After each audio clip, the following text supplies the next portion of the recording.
अच्छा तो मेरी प्यारी फैमिली को मेरा ढेर सारा प्यार और नमस्कार।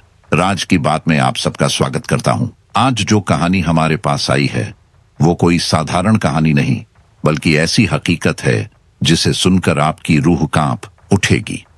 ये घटना कई साल पहले की है, जिसे गांव के बुजुर्गों ने अपनी आंखों से होते देखा था। ये एक ऐसी लड़की की दर्दनाक दास्तान है जिसने कभी किसी का बुरा नहीं किया, कभी किसी को तकलीफ नहीं दी, फिर भी किस्मत ने उसे ऐसी राह पर धकेल दिया जहां से वापस लौटना नामुमकिन था। वो लड़की थी जमुना। गरीबी में पली बढ़ी, लेकिन दिल की बहुत साफ। मेहनत मजदूरी करके अपने छोटे से घर को संभालती रही, कभी किसी के आगे हाथ नहीं फैलाया। मगर कहते हैं ना, गरीबी और खूबसूरती का मेल कई बार औरतों के लिए श्राप बन जाता है। जमुना भी इसी श्राप का शिकार हो गई। समाज के कुछ गंदे लोगों ने उसकी मजबूरी को अपनी हवस का खेल बना डाला। भूख से तड़पते पेट और बीमार माँ बाप के इलाज के लिए जमुना को अपने शरीर को बेचना पड़ा। उसकी मजबूरी पर किसी ने दया नहीं की, और जब उन दरिंदों का काम निकल गया तो उन्होंने उसके साथ जो खेल खेला वो किसी भी इंसान की रूह हिला देने के लिए काफी है। गांव वाले कहते हैं, जिस रात जमुना की लाश मिली थी वो मंजर आज तक उनकी आंखों से नहीं मिटा। कहानी उस पहाड़ी इलाके की है जहां तांत्रिक आदिनाथ रहता था। उसका शरीर राख से ढका हुआ, आंखें लाल सुर्ख और होंठ लगातार किसी मंत्र का जाप कर रहे थे। उसके सामने जमीन पर जमुना की लाश पड़ी थी, खून से सनी हुई, जगह जगह चोटों के निशान, और आंखें खुली हुई जैसे अब भी दर्द में हों। चारों ओर जलते दिए और बीच में लाश। माहौल इतना डरावना था कि हवा भी जैसे कांप रही थी। आदिनाथ का गुस्सा साफ झलक रहा था। उसने जलती अग्नि के ऊपर हाथ रखकर कसम खाई, मैं प्रतिज्ञा करता हूं, जब तक बलराम का पूरा खानदान खत्म नहीं हो जाता, मैं जमुना का अंतिम संस्कार नहीं करूंगा। ओ जमुना, अपनी आत्मा को जगाओ, अपने दुश्मनों से बदला लो। तू नारी शक्ति है, तू कमजोर नहीं है। तुझे बलराम और उसके खानदान को मिटाना ही होगा। तूने जो शक्तियां मुझसे पाई हैं उन्हें व्यर्थ मत जाने दे। अब समय आ गया है कि इस दुनिया को तंत्र का रहस्य दिखाया जाए। इतना कहते ही वो पागलों की तरह शव के चारों ओर नाचने लगा। अचानक उसके शरीर की ताकत जवाब दे गई और वो वहीं बेहोश होकर गिर पड़ा। उसी क्षण जमुना के शव से एक काला साया उठकर तेजी से इधर उधर उड़ने लगा। दीपक एक एक कर बुझ गए, अग्नि भी शांत हो गई और पूरे इलाके में घना अंधेरा छा गया।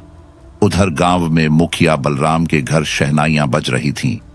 उसका बेटा सौरभ शादी के बंधन में बंधने वाला था। घर मेहमानों से भरा था, ढोल नगाड़े बज रहे थे, औरतें गीत गा रही थीं। उसी बीच बलराम की 17 साल की बेटी रानी सजी धजी होकर सामने आई। उसने जैसे ही नाचना शुरू किया, सब लोग मंत्रमुग्ध हो गए। कोई कह रहा था, अरे इसने तो कहीं से सीखा भी नहीं, और देखो कैसे थिरक रही है। रानी नाचती रही, पहले आधा घंटा, फिर 1 घंटा, फिर 2 घंटे, बिना थके बिना रुके। लोग दंग रह गए। मगर दादी कमला को यह सब अच्छा नहीं लगा। उन्होंने अपनी बहू सुशीला को बुलाकर धीरे से कहा, सुशीला, रानी को रोक, लोग नजर लगा देंगे। इतनी देर तक कोई लड़की यूं नाचती है, ज्यादा नाचेगी तो लोग इसे नाचनिया कहेंगे।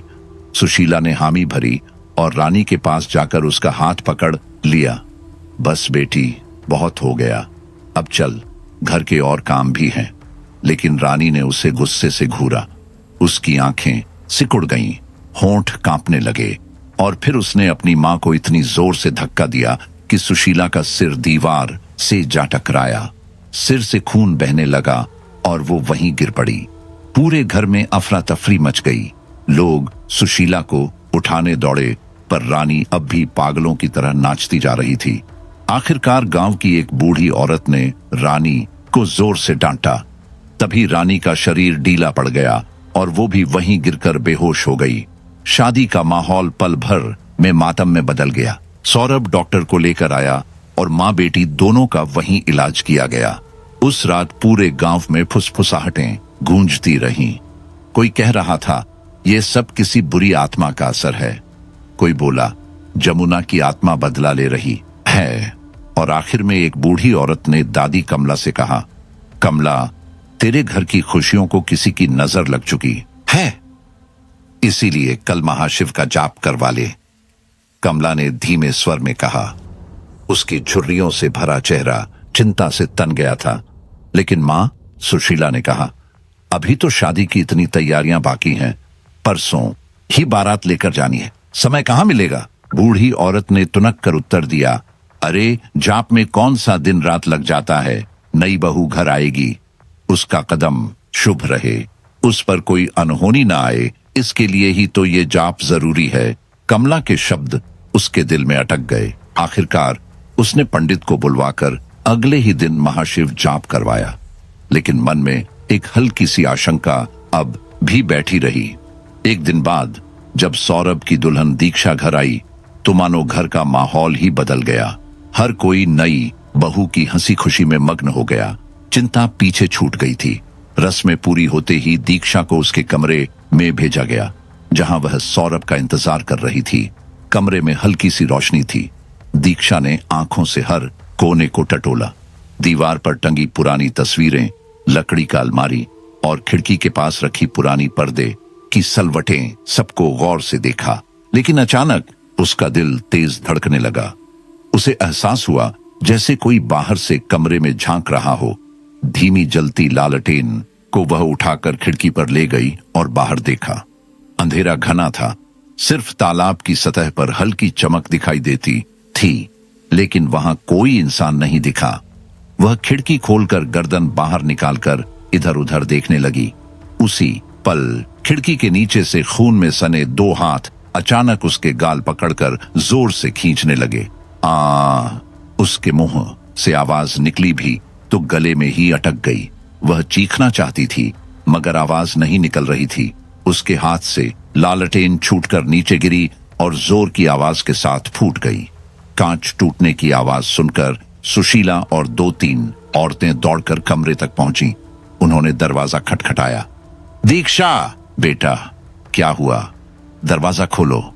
लेकिन अंदर से कोई जवाब नहीं आया। दरवाजा बंद था। सुशीला घबरा गई। उसने सौरभ को बुलाया। सौरभ ने धक्का मारकर जैसे तैसे दरवाजा खोला। अंदर का दृश्य देखकर सबके कदम थम गए। दीक्षा फर्श पर बेहोश पड़ी थी। खिड़की खुली हुई थी और तेज हवा पर्दों को फड़फड़ा रही थी। सौरभ ने झटपट खिड़की बंद की और दीक्षा को उठाकर बिस्तर पर लिटाया। सब मिलकर पानी के छींटे दिए। धीरे धीरे उसकी आंखें खुली। कमला चिंतित होकर बोली, बेटा ये क्या हुआ? तुम अचानक बेहोश कैसे हो गई और खिड़की के पास क्यों गई थी? दीक्षा होंठ खोलने ही वाली थी कि सुशीला ने जल्दी से टोका, बेटा रात बेरात बाहर मत झांका करो, पीछे तालाब है, नई नवेली दुल्हन हो, हल्दी मेहंदी लगी है, तुम्हारे शरीर से इतनी खुशबू निकल रही है, ऐसी हालत में नकारात्मक शक्तियां तुम्हें आकर्षित करती हैं। हमारी परंपरा है, नई दुल्हन अकेले आसमान के नीचे नहीं जाती। कमला ने गंभीर स्वर में कहा, सुशीला एक काम करो, ये चाकू इसके तकिए के नीचे रख दो, इससे बुरी ताकत पास नहीं आएगी। सुशीला ने वैसा ही किया। धीरे धीरे सब लोग कमरे से निकल गए। अब सिर्फ सौरभ और दीक्षा रह गए थे। दीक्षा चुपचाप लेटी थी, छत की तरफ देखते हुए। उसकी आंखों में एक अजीब सी शून्यता थी। सौरभ ने सोचा शायद तबीयत खराब है। वह पास बैठ गया और धीरे से बोला, दीक्षा अब कैसा लग रहा है तुम्हें? कोई जवाब नहीं। सौरभ को खटका लगा। उसने करवट लेकर उसकी ओर देखा। दीक्षा सुन रही हो? मैं तुमसे पूछ रहा हूं, तुम ठीक तो हो ना? धीरे धीरे दीक्षा ने गर्दन उसकी ओर मोड़ी, लेकिन जिस तरह उसने सौरभ को घूरा, उसकी आंखें बड़ी बड़ी, बिल्कुल ठंडी और अनजानी। सौरभ के भीतर डर की लहर दौड़ गई। वह आंखें दीक्षा की नहीं लग रही थीं, उनमें किसी और की परछाई थी। दीक्षा बिना पलक झपकाए लगातार उसे घूरती रही। सौरभ का गला सूख गया। उसने घबराकर पानी पिया और वापस बिस्तर पर आकर करवट बदल ली। उस रात उसने दोबारा कुछ नहीं कहा। सुबह जब सौरभ की आंख खुली तो उसने देखा दीक्षा खिड़की के पास खड़ी बाहर झांक रही थी। उसके भीतर गुस्सा उमड़ पड़ा। दीक्षा, उसने झुंझलाकर कहा और उसका हाथ पकड़ लिया। माँ और दादी ने मना किया था ना, फिर क्यों बार बार खिड़की की तरफ जाती हो? दीक्षा अचानक जैसे किसी गहरी नींद से टूटी हो, हड़बड़ाकर उसकी ओर देखी। माफ कीजिए, मुझे ध्यान ही नहीं रहा, उसने धीरे से कहा। सौरभ ने लंबी सांस ली। ठीक है, अब जल्दी तैयार हो जाओ, वरना लोग कहेंगे बहू अभी तक उठी नहीं। दीक्षा तैयार हो गई। सौरभ भी दोस्तों से मिलने चला गया। उसके दोस्तों ने मजाक किया, कहो सौरभ, कैसी रही सुहागरात? लेकिन सौरभ के चेहरे पर हल्की चिंता झलक रही थी। उसने हंसी में टाल दिया। वह अपने अनुभव किसी को बताना नहीं चाहता था। अगले दिन घर में पूजा रखी गई थी। शाम को जब दीक्षा तैयार होकर बाहर आई तो सबकी आंखें ठिठक गईं। उसने काली साड़ी पहनी थी, उसके खुले बाल हवा में लहरा रहे थे और उसके चेहरे पर एक अजीब सी उदासी, एक गहराई थी जिसे कोई समझ नहीं पाया। क्या हुआ? कैसा अनर्थ हो गया? बलराम ने हड़बड़ी में पूछा। नौकर हांफता हुआ बोला, मालिक, छोटे मालिक, तालाब के पास पीछे। बलराम का माथा ठनका, आवाज फट पड़ी। क्या क्या हुआ मेरे बेटे को? नौकर ने घबराते हुए कहा, साहब, वो पड़े हैं, मरे पड़े हैं, मुंह पूरा खून से भीगा है, जल्दी चलिए। बलराम दौड़ते हुए बाहर निकला। पूरा परिवार तालाब के पास जमा हो गया। वहां का दृश्य देखकर सबके पैरों तले जमीन खिसक गई। सौरभ जमीन पर निष्प्राण पड़ा था, उसका चेहरा खून से लथपथ। बलराम पागलों की तरह चीख रहा था, नहीं, ये झूठ है, मेरा बेटा नहीं। उसकी मां रो रो कर बेहाल हो गई थी। किसी को समझ नहीं आ रहा था कि आखिर सौरभ का यह हाल किसने किया। गांव के किसी आदमी ने पुलिस को खबर दी और थोड़ी देर में ही पुलिस पहुंच गई। शव को उठा ले जाया गया। इसी बीच सबकी नजरें दीक्षा पर गईं। सुशीला उसके कमरे का दरवाजा पीटती हुई बोली, दीक्षा, दरवाजा खोलो।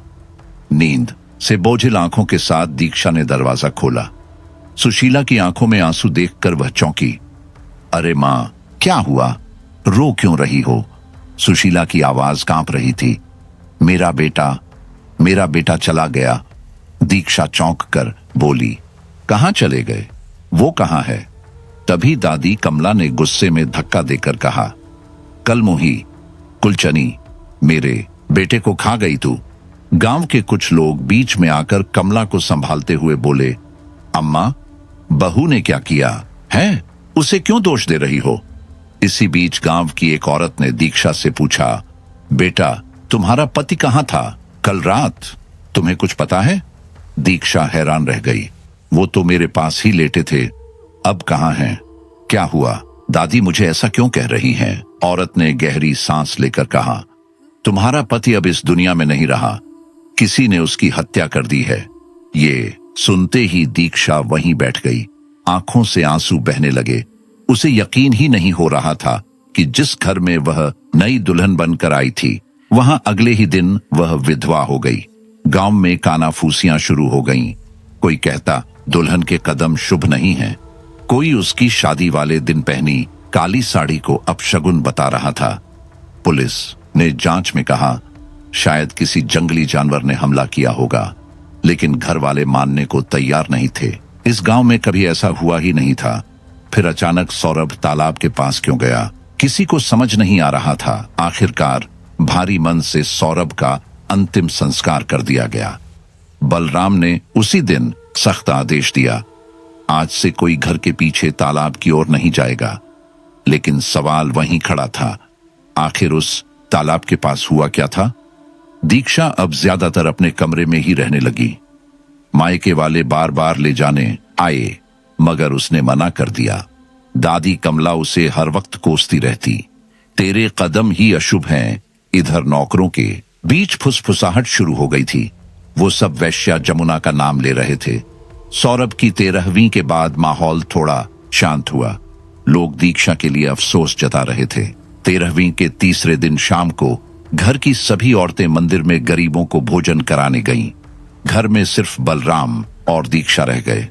सुशीला ने जाते वक्त दीक्षा से कहा था, बेटा तू भी चल चल, मन को थोड़ा चैन मिलेगा। लेकिन दीक्षा ने ठंडे स्वर में कहा, नहीं मां, मैं नहीं जाऊंगी। दरवाजे के बंद होने की आवाज सुनते ही दीक्षा धीरे से उठी और सीधे अपने ससुर बलराम के कमरे की ओर गई। उसने दरवाजा खटखटाया। बलराम ने खोला तो चौंक गया। अरे बहू, तू मां के साथ नहीं गई? नहीं, दीक्षा ने बस इतना कहा और बिना कुछ पूछे कमरे में चली गई। बलराम के मन में खटक हुई। गांव की औरतें कभी इस तरह जेठ या ससुर के सामने बिना घूंघट आए नहीं जाती, मगर दीक्षा न घूंघट में थी न सिर झुकाए। सीधे जाकर बिस्तर पर बैठ गई। क्या हुआ बेटा, कोई परेशानी है? बलराम ने झिझकते हुए पूछा। दीक्षा ने अजीब सी धीमी आवाज में कहा, दरवाजे पर क्यों खड़े हो बलराम? पास आओ, मेरे पास बैठो।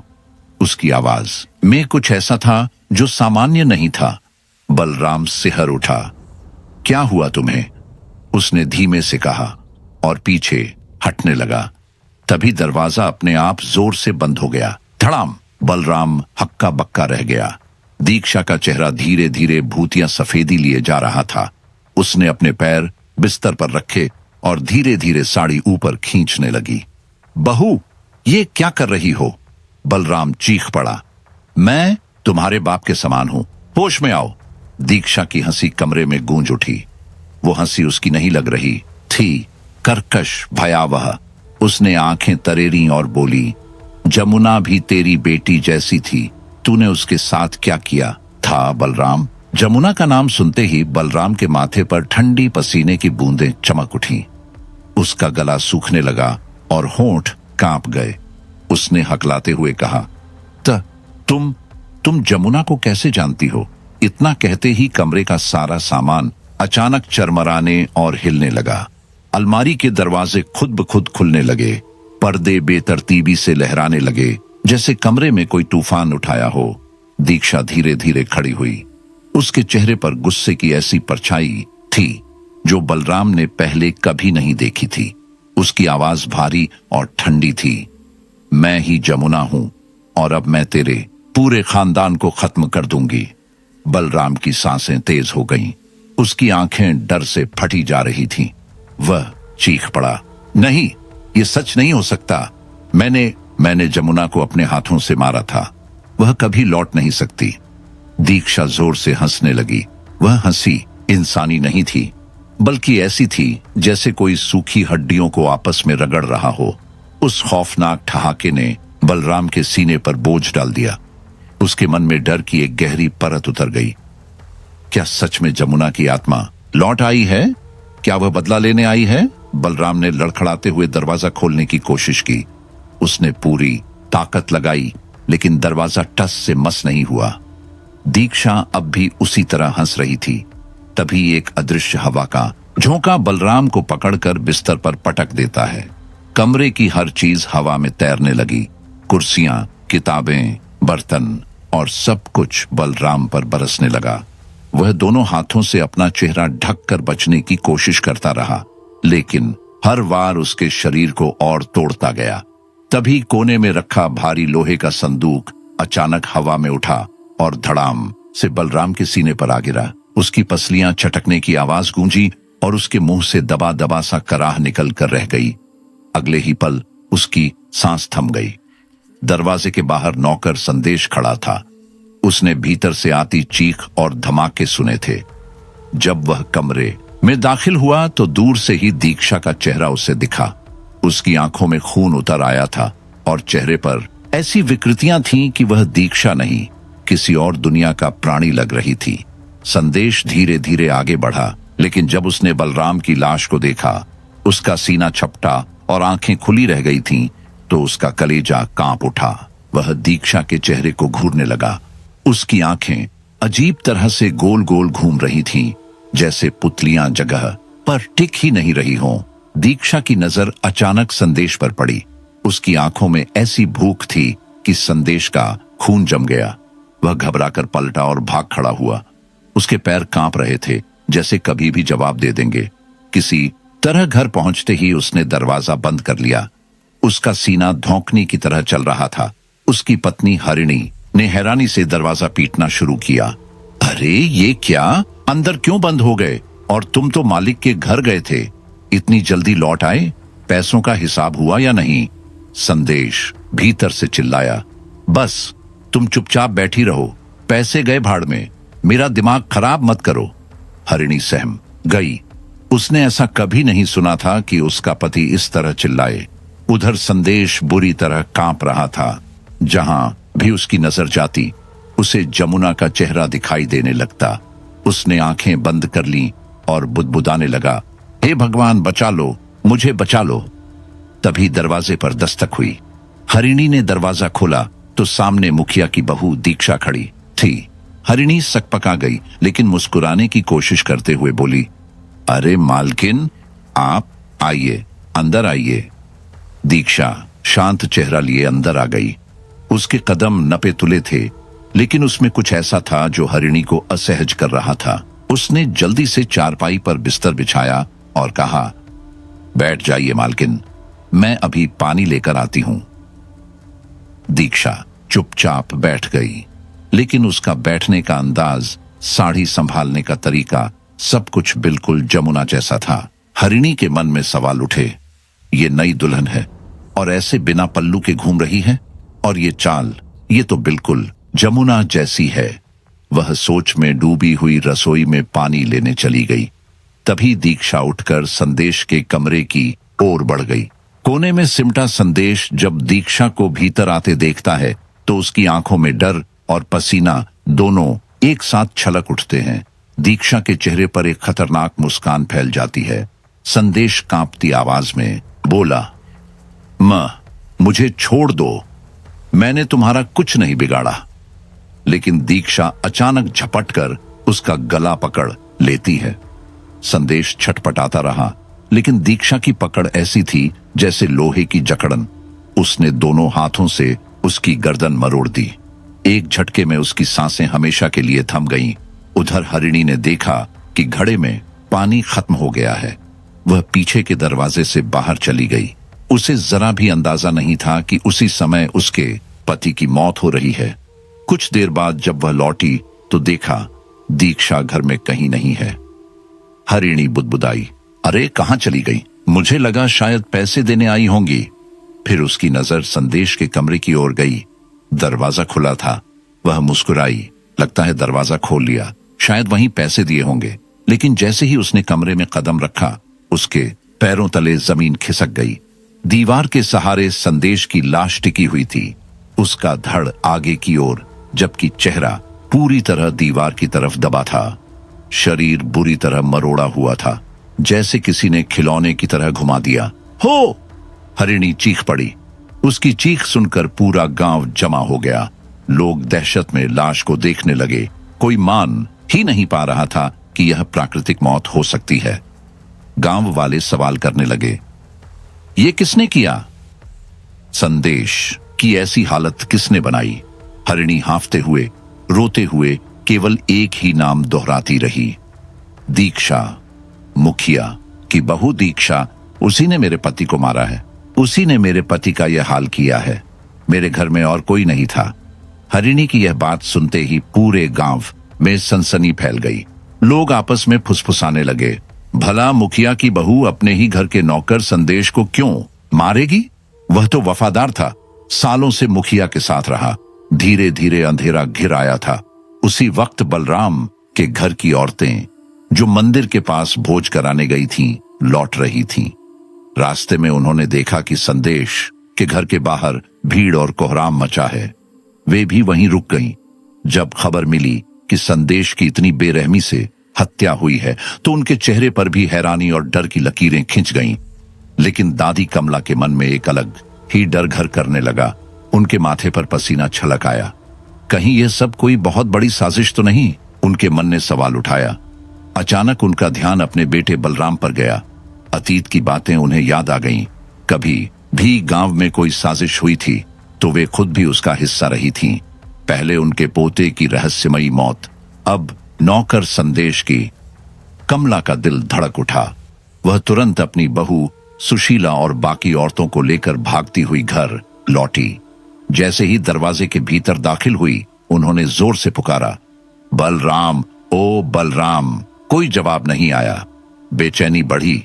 तो कमला सीधे बलराम के कमरे में चली गई। दरवाजा खोलते ही उनकी चीख गले में ही अटक गई। बिस्तर पर बलराम निर्जीव पड़ा था। उसकी आंखें खुली थीं, लेकिन आंखों की पुतलियां ऊपर की ओर पलट चुकी थीं। चेहरे पर मौत की भयानक छाप थी। कमला के होंठ कांपने लगे, सांसें थम सी गईं। वह वहीं धड़ाम से जमीन पर गिरी और बेहोश हो गईं।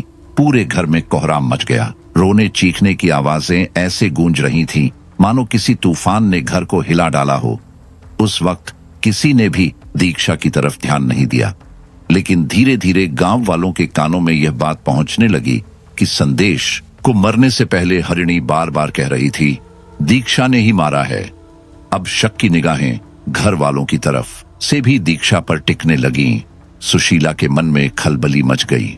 मेरी बहू किसी को क्यों मारेगी? लेकिन जब हम भोज में थे तब घर में बलराम और दीक्षा ही थे, और हरिणी भी यही कह रही है। क्या सच में? हिम्मत जुटाकर सुशीला बहू के कमरे में गई। उसने सोचा कि शायद दीक्षा भी शोर सुनकर बाहर निकली होगी, लेकिन वहां जो नजारा देखा वह और भी अजीब था। दीक्षा गहरी नींद में सो रही थी। चेहरे पर ऐसी शांति थी जैसे बाहर कुछ हुआ ही न हो। सुशीला का माथा ठनका। इतना रोना पीटना हो रहा है, लोग चिल्ला रहे हैं, और यह ऐसे सो रही है। यह सामान्य नहीं है। उसी वक्त उसके कानों में पायल की झंकार पड़ी। सुशीला का दिल जोर से धड़क उठा। यह आवाज बिल्कुल उसी जैसी थी जैसी जमुना की पायल से आया करती थी। उसने कांपते हाथों से नजरें दीक्षा के पैरों की ओर डाली।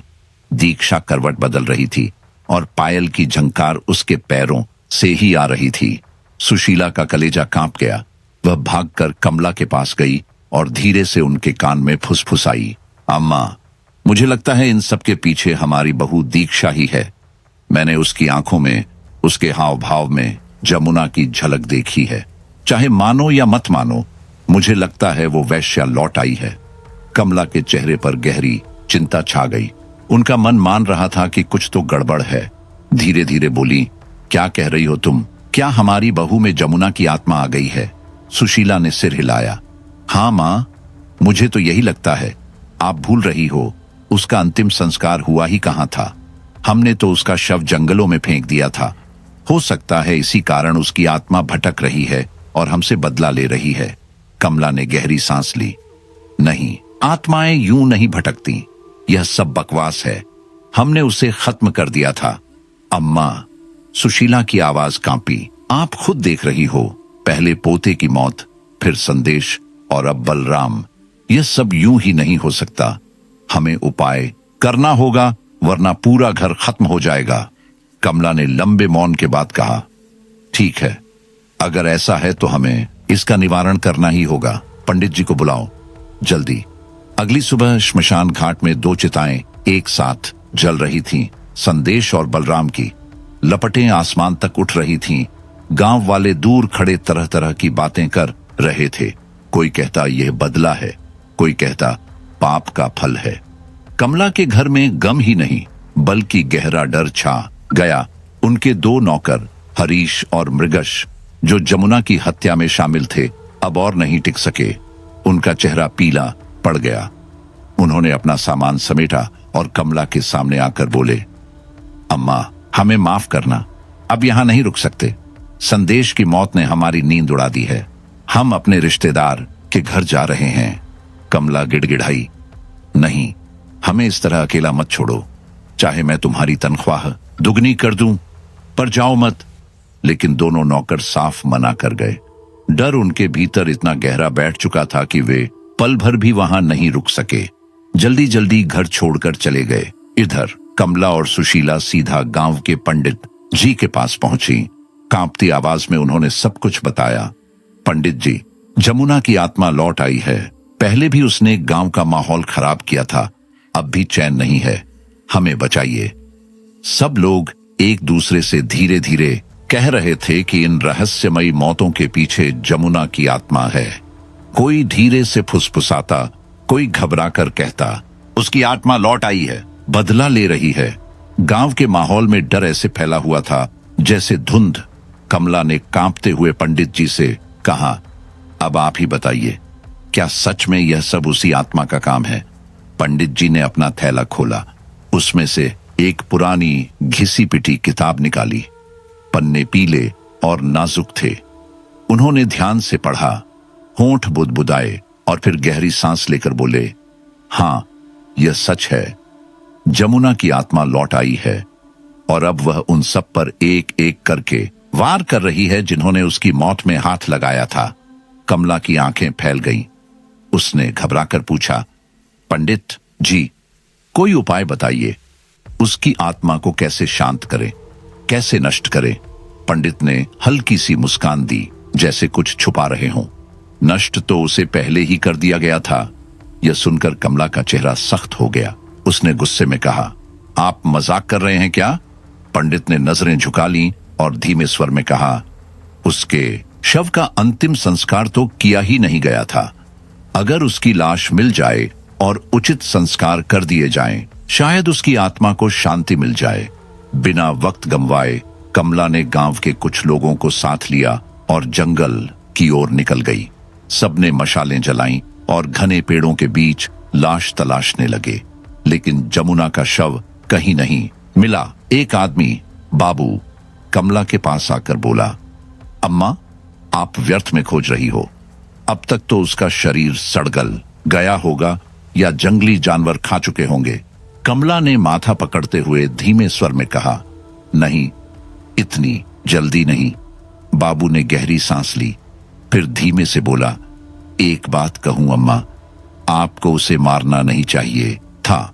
चाहे वो वैश्या थी, चाहे आपके घर को तोड़ने की कोशिश की थी, पर जान लेना सही नहीं था। कमला का चेहरा लाल हो गया। उसने सख्त आवाज में कहा, बाबू, जुबान संभाल। जिस काम के लिए साथ आई है वही कर, वरना गांव लौट जा, मैं खुद खोज लूंगी। बाबू चुप हो गया और उसकी मदद करने लगा। काफी देर खोजने के बाद भी कुछ हाथ नहीं लगा।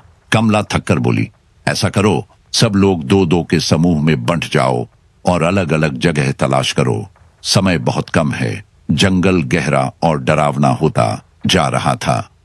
झींगुरों की आवाज और पैरों के नीचे सूखी पत्तियों की खड़खड़ाहट दिल की धड़कन तेज कर देती थी। बाबू बार बार कह रहा था, अम्मा, इतना अंदर जाना सही नहीं है। आपने तो कहा था लाश किनारे फेंकी गई थी, फिर यहां क्यों भटक रहे हैं? कमला ने कहा, जानवर घसीटकर अंदर ले गए होंगे। बाबू आगे आगे चल रहा था। तभी अचानक वह ठोकर खाकर मुंह के बल गिर पड़ा। उसने उठकर देखा और उसकी आंखें डर से चौड़ी हो गईं। जमीन पर मृगेश की लाश पड़ी थी, चेहरा खून से सना, आंखें आधी खुली हुई। बाबू जोर से चीखा, अम्मा! कमला दौड़कर वहां पहुंची। जैसे ही उसकी नजर लाश पर पड़ी, वह वहीं जमीन पर बैठ गई, सिर पकड़कर। उसके दिमाग ने मानो काम करना बंद कर दिया था। बाबू की चीख सुनकर बाकी लोग भी इकट्ठे हो गए। सबने लाश देखी और सन्न रह गए। गांव का माहौल और भारी हो गया। मृगेश की लाश को उठाकर गांव ले जाया गया। कमला पर गहरा सदमा था। वह सीधे पंडित जी के पास पहुंची। घबराकर बोली, पंडित जी, जमुना की लाश तो कहीं नहीं मिल रही। समझ नहीं आता जमीन निगल गई या आसमान खा गया। हमने तो उसे जंगल किनारे फेंका था, अब क्या करें? पंडित जी ने आंखें बंद की, कुछ देर तक चुप रहे और फिर बोले, एक उपाय और हो सकता है। तुम्हें अपनी बहू दीक्षा को यहां मंदिर लाना होगा। मैं एक यज्ञ करूंगा 11 दिन तक लगातार। अगर सच में उसके भीतर जमुना की आत्मा है तो निकल जाएगी, लेकिन यह आसान नहीं है। कमला तुरंत बोली, मुझे तो पूरा यकीन है कि आत्मा उसी में है। बस आप शुरू कीजिए। पंडित ने शांत स्वर में कहा, अम्मा, इतना जल्दी निष्कर्ष नहीं निकाल सकते। पहले मुझे आपकी बहू से मिलना होगा, उसे यहां लाओ। कमला ने बाबू को भेजा कि बहू दीक्षा और सुशीला को बुला लाए, लेकिन बाबू भागता हुआ आया और बताया, अम्मा, सुशीला तो आंगन में घायल पड़ी है और दीक्षा घर में कहीं नहीं है। कमला का चेहरा फीका पड़ गया। उसे अब लगने लगा था कि यह बदला सिर्फ उसके परिवार के पीछे है। हर सदस्य खतरे में है और अब शायद उसकी बारी भी जल्द आने वाली है। इतने में गांव का ही एक आदमी ब्रिजेश हांफता हुआ आया। अम्मा जल्दी चलो, तुम्हारी बहू दीक्षा। वह हरीश को घसीटते हुए ले जा रही है, वहीं उस जगह पर जहां जमुना की हत्या हुई थी। कमला का दिल धक से रह गया। वह और बाकी गांव वाले तुरंत उस दिशा में भागे। वहां वही जगह थी, जंगल का अंधेरा कोना, जहां सालों पहले जमुना की चीखें दबा दी गई थीं। वही जगह जहां से दीक्षा अक्सर खिड़की से झांक कर टकटकी लगाए देखा करती थी। उसी ने मेरे पति का यह हाल किया है। मेरे घर में और कोई नहीं था। हरिणी की यह बात सुनते ही पूरे गांव में सनसनी फैल गई। लोग आपस में फुसफुसाने लगे, भला मुखिया की बहू अपने ही घर के नौकर संदेश को क्यों मारेगी? वह तो वफादार था, सालों से मुखिया के साथ रहा। धीरे धीरे अंधेरा घिर आया था। उसी वक्त बलराम के घर की औरतें, जो मंदिर के पास भोज कराने गई थीं, लौट रही थीं। रास्ते में उन्होंने देखा कि संदेश के घर के बाहर भीड़ और कोहराम मचा है। वे भी वहीं रुक गईं। जब खबर मिली कि संदेश की इतनी बेरहमी से हत्या हुई है, तो उनके चेहरे पर भी हैरानी और डर की लकीरें खिंच गईं। लेकिन दादी कमला के मन में एक अलग ही डर घर करने लगा। उनके माथे पर पसीना छलक आया। कहीं यह सब कोई बहुत बड़ी साजिश तो नहीं? उनके मन ने सवाल उठाया। अचानक उनका ध्यान अपने बेटे बलराम पर गया। अतीत की बातें उन्हें याद आ गईं। कभी भी गांव में कोई साजिश हुई थी तो वे खुद भी उसका हिस्सा रही थीं। पहले उनके पोते की रहस्यमयी मौत, अब नौकर संदेश की। कमला का दिल धड़क उठा। वह तुरंत अपनी बहू सुशीला और बाकी औरतों को लेकर भागती हुई घर लौटी। जैसे ही दरवाजे के भीतर दाखिल हुई, उन्होंने जोर से पुकारा, बलराम, ओ बलराम। कोई जवाब नहीं आया। बेचैनी बढ़ी तो कमला सीधे बलराम के कमरे में चली गई। दरवाजा खोलते ही उनकी चीख गले में ही अटक गई। बिस्तर पर बलराम निर्जीव पड़ा था। उसकी आंखें खुली थीं, लेकिन आंखों की पुतलियां ऊपर की ओर पलट चुकी थीं। चेहरे पर मौत की भयानक छाप थी। कमला के होंठ कांपने लगे, सांसें थम सी गईं। वह वहीं धड़ाम से जमीन पर गिरी और बेहोश हो गईं। पूरे घर में कोहराम मच गया। रोने चीखने की आवाजें ऐसे गूंज रही थीं मानो किसी तूफान ने घर को हिला डाला हो।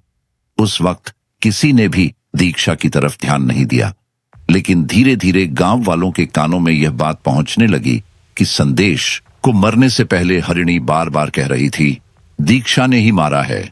अब शक की निगाहें घर वालों की तरफ से भी दीक्षा पर टिकने लगीं। सुशीला के मन में खलबली मच गई। मेरी बहू किसी को क्यों मारेगी? लेकिन जब हम भोज में थे तब घर में बलराम और दीक्षा ही थे, और हरिणी भी यही कह रही है। क्या सच में? हिम्मत जुटाकर सुशीला बहू के कमरे में गई। उसने सोचा कि शायद दीक्षा भी शोर सुनकर बाहर निकली होगी, लेकिन वहां जो नजारा देखा वह और भी अजीब था। दीक्षा गहरी नींद में सो रही थी। चेहरे पर ऐसी शांति थी जैसे बाहर कुछ हुआ ही न हो। सुशीला का माथा ठनका। इतना रोना पीटना हो रहा है, लोग चिल्ला रहे हैं, और यह ऐसे सो रही है। यह सामान्य नहीं है। उसी वक्त उसके कानों में पायल की झंकार पड़ी। सुशीला का दिल जोर से धड़क उठा। यह आवाज बिल्कुल उसी जैसी थी जैसी जमुना की पायल से आया करती थी। उसने कांपते हाथों से नजरें दीक्षा के पैरों की ओर डाली। दीक्षा करवट बदल रही थी और पायल की झंकार उसके पैरों से ही आ रही थी। सुशीला का कलेजा कांप गया। वह भागकर कमला के पास गई और धीरे से उनके कान में फुसफुसाई, अम्मा, मुझे लगता है इन सब के पीछे हमारी बहू दीक्षा ही है। मैंने उसकी आंखों में, उसके हाव भाव में जमुना की झलक देखी है। चाहे मानो या मत मानो, मुझे लगता है वो वैश्या लौट आई है। कमला के चेहरे पर गहरी चिंता छा गई। उनका मन मान रहा था कि कुछ तो गड़बड़ है। धीरे धीरे बोली, क्या कह रही हो तुम? क्या हमारी बहू में जमुना की आत्मा आ गई है? सुशीला ने सिर हिलाया। हाँ माँ, मुझे तो यही लगता है। आप भूल रही हो, उसका अंतिम संस्कार हुआ ही कहाँ था। हमने तो उसका शव जंगलों में फेंक दिया था। हो सकता है इसी कारण उसकी आत्मा भटक रही है और हमसे बदला ले रही है। कमला ने गहरी सांस ली। नहीं, आत्माएं यूं नहीं भटकती। यह सब बकवास है। हमने उसे खत्म कर दिया था।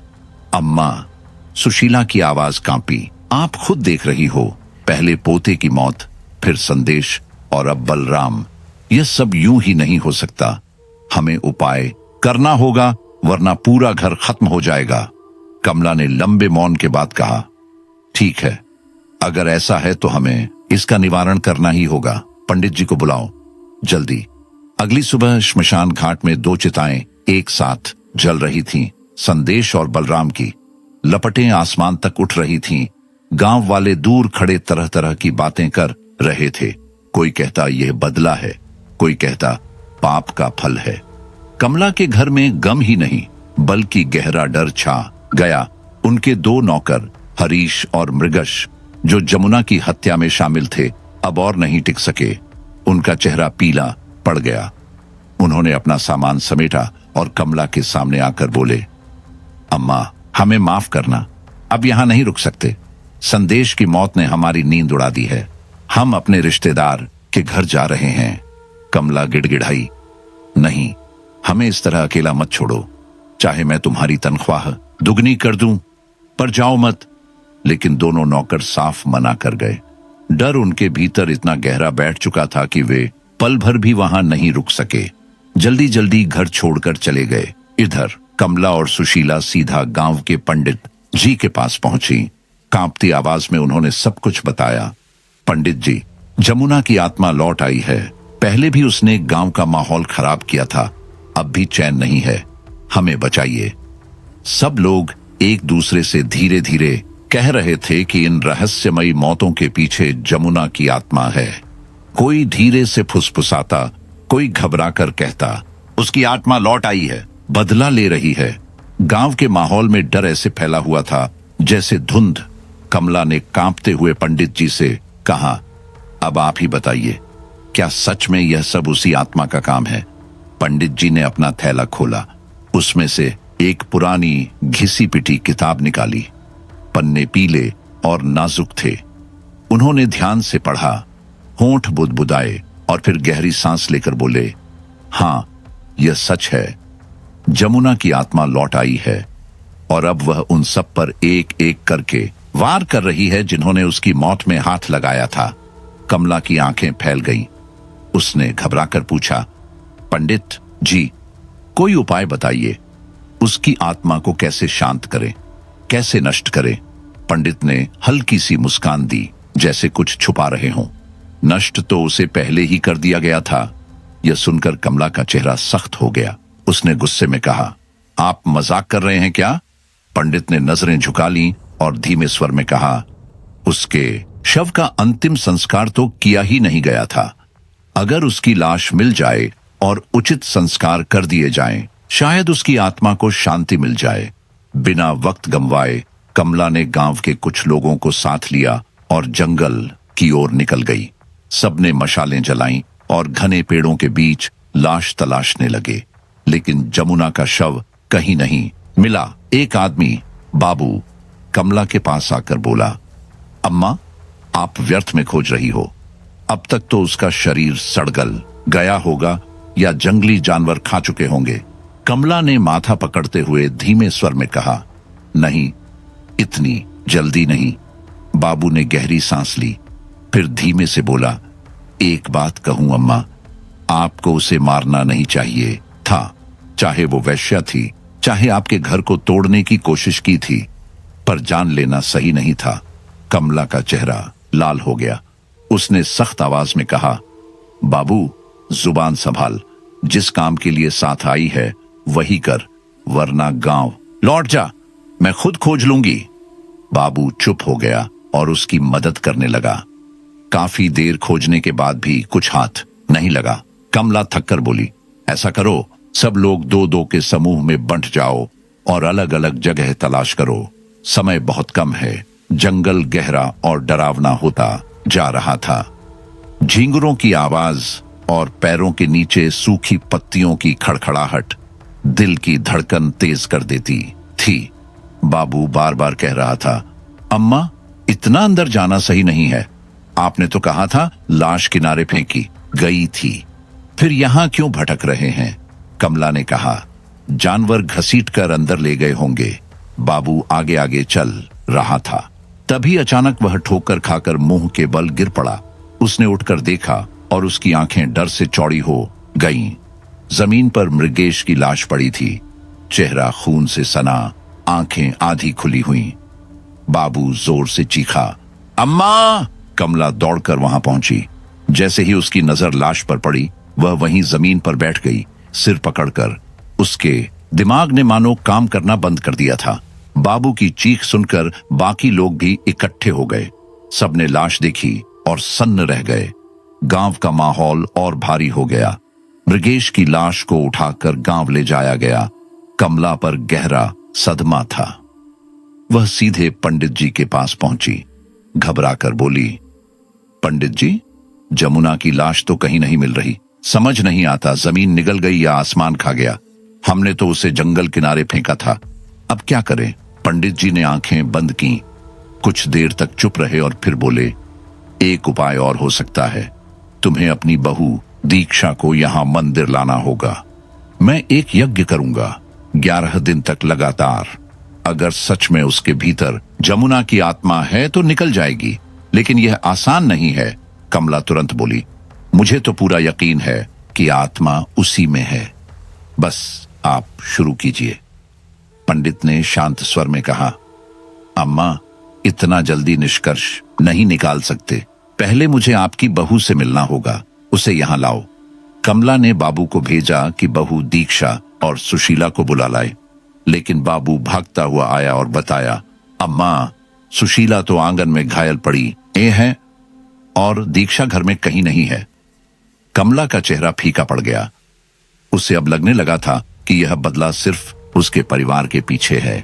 हर सदस्य खतरे में है और अब शायद उसकी बारी भी जल्द आने वाली है। इतने में गांव का ही एक आदमी ब्रजेश हांफता हुआ आया।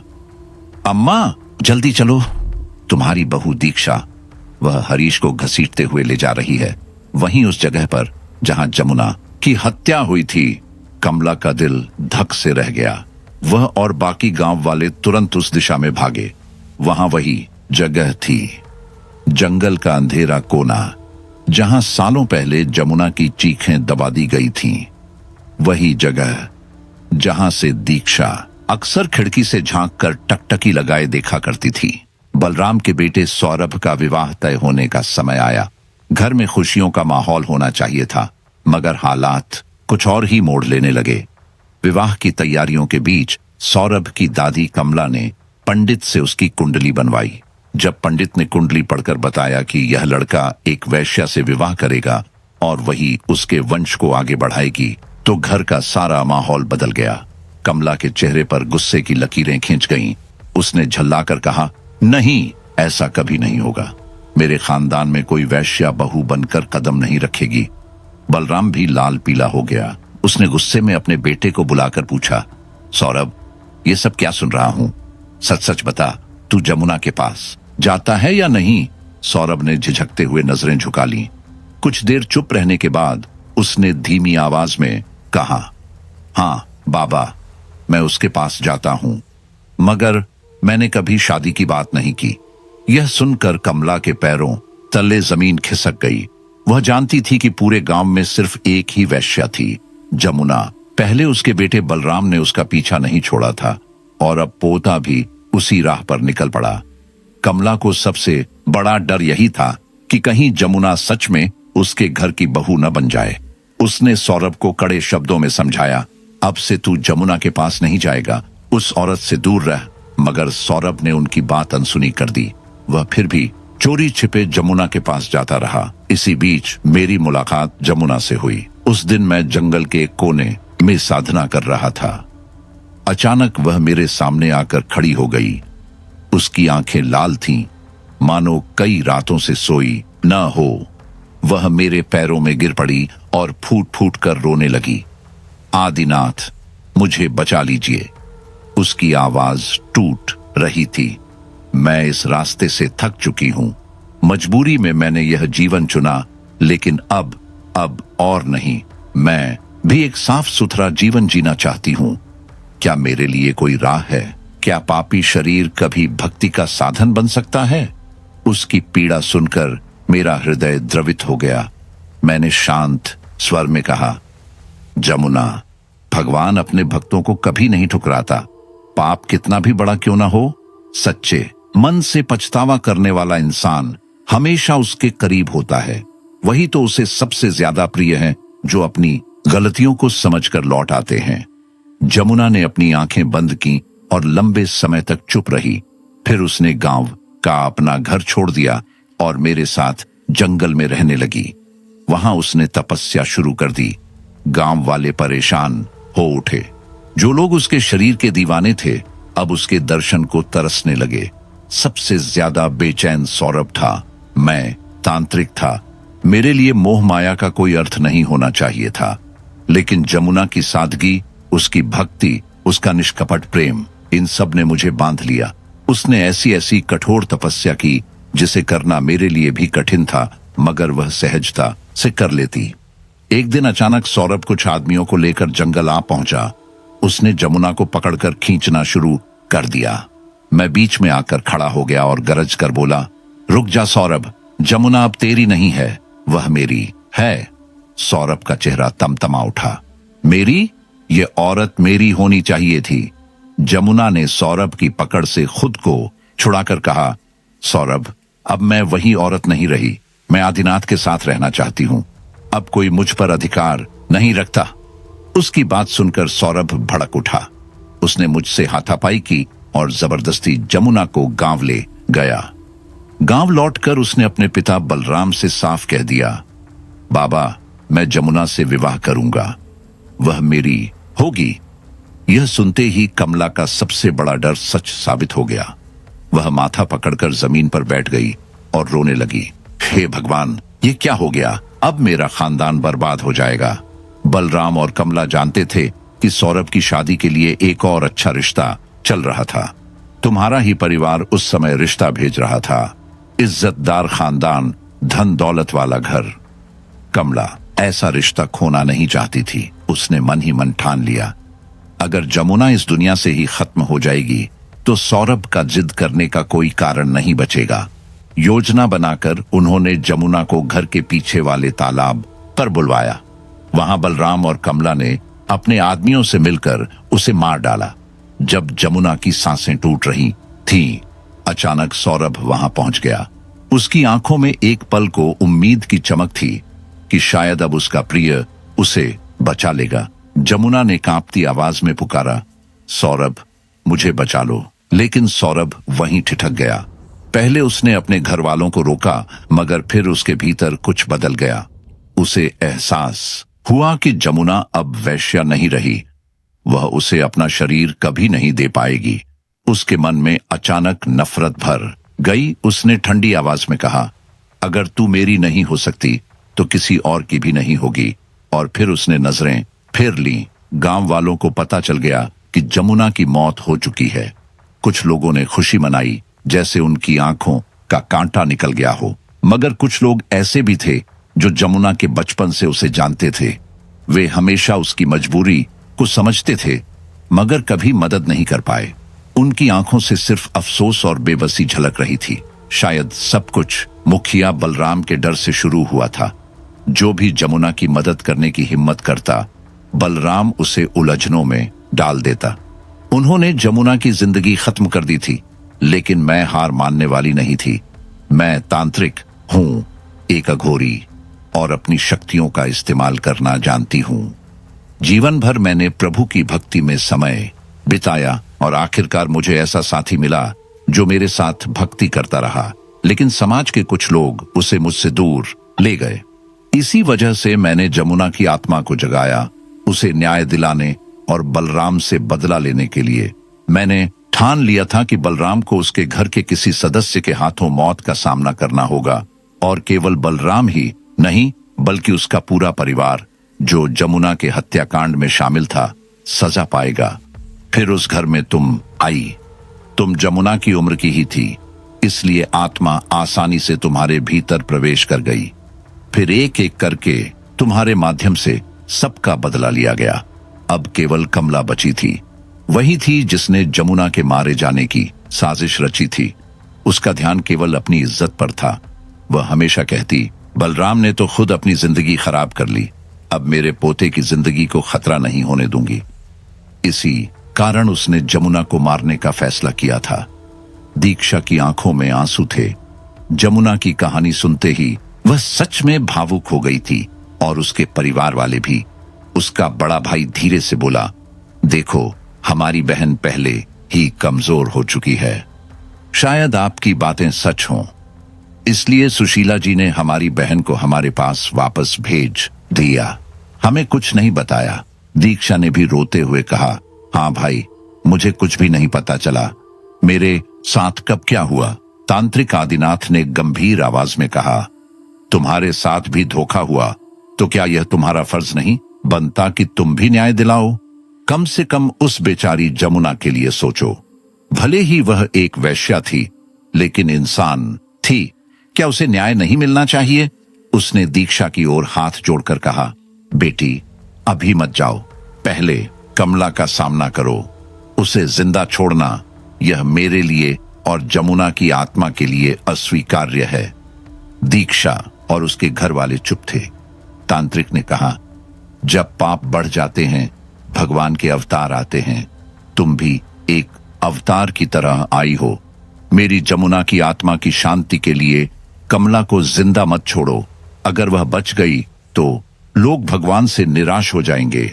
गांव के आधे लोग कमला का विरोध करते हैं, लेकिन डर के मारे कुछ नहीं कहते। अब उसके बेटे की ताकत भी खत्म हो चुकी है, इसलिए तुम्हारे हाथ में यह कलावा है, इसे खोल दो। इसे खोलने से जमुना की आत्मा तुम्हारे शरीर में प्रवेश कर सकती है। बिना शरीर के वह किसी का कुछ नहीं बिगाड़ पाएगी। जमुना दुष्ट नहीं थी। आदिनाथ की आंखों में आंसू थे। दीक्षा उनका दर्द देखकर पिघल गई। उसने चुपचाप अपने दोनों हाथों का कलावा खुद ही खोलकर फेंक दिया। तभी तेज हवा चलने लगी। चारों तरफ लोग घबराकर इधर उधर देखने लगे, लेकिन दीक्षा का मन स्थिर था। ऐसा लग रहा था जैसे कोई दूसरी जमुना उसके भीतर से बाहर निकल रही हो, बदला लेने के लिए। फिर अचानक दीक्षा उल्टे कदम चलने लगी। उसके घर वाले उसके पीछे पीछे चलते। आदिनाथ भी साथ थे। गांव वाले उसे इस रूप में देखकर दंग रह गए, लेकिन किसी में हिम्मत नहीं थी उसे रोकने की। वहीं कमला कमरे में बैठकर चारों तरफ देख रही थी, जैसे कोई उसे आवाज दे रहा हो। मौत करीब थी और भय उसके हर नस नाड़ी में दौड़ रहा था। तभी उसके कानों में जमुना की आवाज गूंजने लगी। आवाज इतनी भयानक थी कि कमला की रूह कांप गई। बरामदे में काम कर रही सुशीला भी डर गई। वह उठकर दरवाजे पर खड़ी हो गई और देखा दीक्षा, उसकी बहू, रात के अंधेरे में भयानक रूप लिए हवा में खुले बालों के साथ पूरे घर में घूम रही थी। उसका चेहरा गुस्से से भरा था, आंखें लाल हो रही थीं और हर सांस के साथ दीक्षा घर के चारों तरफ देख रही थी। कमला चीख पड़ी, नहीं, यह नहीं हो सकता। सुशीला भी चिल्लाते हुए भागी अपने कमरे की ओर। दीक्षा का रूप अब ऐसा था जैसे जमुना की आत्मा खुद न्याय लेने निकली हो, भूतिया, क्रोधित और अडिग।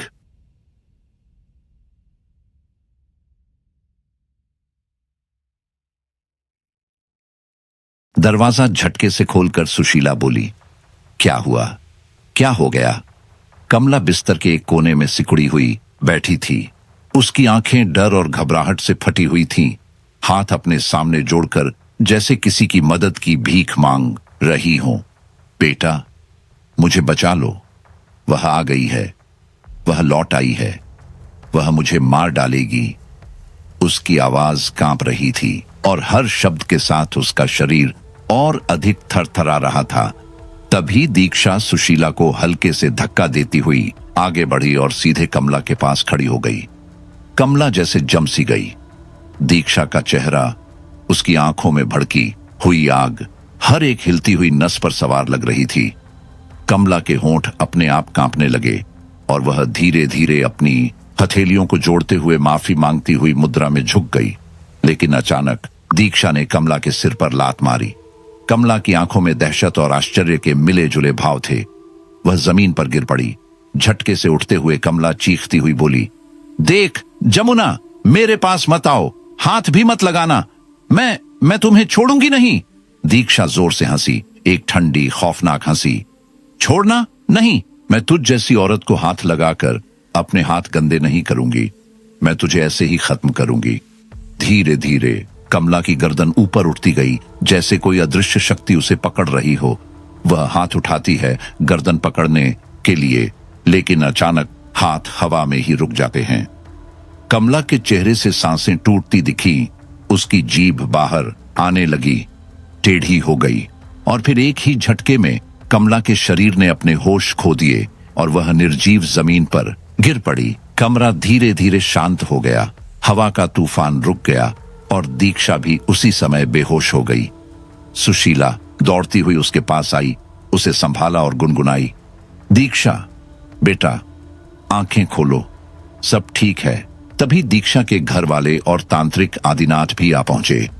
उन्होंने दीक्षा को बेहोशी की हालत में देखकर तुरंत समझ लिया कि शायद अब जमुना का खेल खत्म हो चुका है। तांत्रिक आदिनाथ ने अपने थैले से गंगा जल निकाला और धीरे से दीक्षा के चेहरे पर छिड़का। धीरे धीरे उसकी आंखें खुली और उसने चारों ओर देखा। वह अपने ससुराल में थी, मगर जब उसने अपने मायके वालों को देखा तो जोर जोर से रो पड़ी। उसके घर वाले उसे देखकर सहम गए, उनकी आंखों में चिंता और दया दोनों झलक रही थी। तांत्रिक आदिनाथ ने हाथ जोड़कर उसे धन्यवाद दिया, लेकिन दीक्षा का भाई क्रोध में बोला, बस अब बहुत हो गया, चलो यहां से, इन धोखेबाजों के घर अब और 1 मिनट भी नहीं रुकना। उसने दीक्षा का हाथ पकड़ लिया। सुशीला बेबस जमीन पर बैठकर रो रही थी। गांव वाले खामोशी से तमाशा देख रहे थे। सब कुछ खत्म हो चुका था। जमुना ने सुशीला को नहीं मारा क्योंकि वह निर्दोष थी, लेकिन सुशीला अब अकेली थी। कभी कभी वह सोचती, जो जिंदगी मैंने अपने पति के साथ जी वह किसी नर्क से कम नहीं थी। अकेले जीना आसान नहीं है। धीरे धीरे उसकी संपत्ति भी कम हो गई, लेकिन गांव वाले उसकी मदद करते रहे। जो कुछ बन पाया उसे सुशीला को दे दिया। सुशीला अपनी मौत तक अपने परिवार के खोने का गम मनाती रही, मगर यह सोचकर संतुष्ट भी रहती कि जालिमों का अंत हो चुका था। जमुना, जिसे इतनी सालों तक बिना गलती के यातना दी गई, अब अपने पापियों के सामने खड़ा हो चुका था। उसने मजबूरी में वह सब कुछ किया जिसे कोई जानबूझकर नहीं करता, लेकिन जब उसने अपनी गलती मानकर भगवान की शरण ली और तपस्विनी की तरह जीवन व्यतीत करना शुरू किया, तब भी गांव के लोग उसका पीछा नहीं छोड़ते। और फिर कहावत सच हुई, देर सवेर पाप का घड़ा भरता है। बलराम और उसका परिवार इसी घड़े का शिकार बने। वही जमुना जो कभी उनके सामने असहाय थी, अब रौद्र रूप धारण कर उनका विनाश कर गई। सच्चाई यही है, कभी कभी इंसान के किए का फल उसे खुद भुगतना पड़ता है, और जिनकी मजबूरी और पीड़ा दूसरों की नजरों में छोटी लगती है, वही सबसे भयानक रहस्य बन जाती है।